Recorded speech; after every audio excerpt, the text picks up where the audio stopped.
Il y a aussi des divisions au sein de l'Union européenne. L'UE qui prépare une sixième salve de sanctions contre la Russie avec un embargo sur le pétrole russe. Mais la Hongrie de Viktor Orban s'y oppose, accusée d'être complice de la Russie par l'Ukraine. Romain Haug pour RMC, on ne parle pas de pénurie à venir, mais on est à peu près certain qu'un tel embargo ferait grimper les prix à la pompe en France.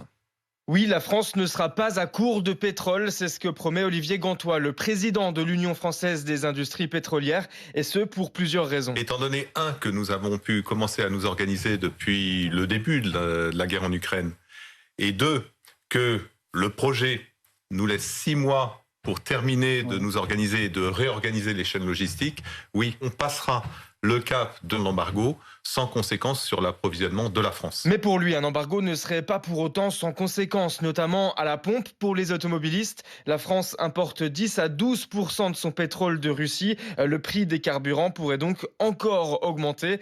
Il faudra trouver d'autres partenaires pour limiter une nouvelle flambée. Il y a une partie du pétrole russe qui va aller ailleurs, la Chine, l'Inde, l'Afrique, et ça va libérer des barils qui vont se retrouver du coup disponibles pour nous. Donc il y aura un jeu de vase communicant qui a d'ailleurs commencé depuis le début de la guerre en Ukraine. La Russie représente à ce jour plus d'un quart des importations de pétrole de l'Union européenne.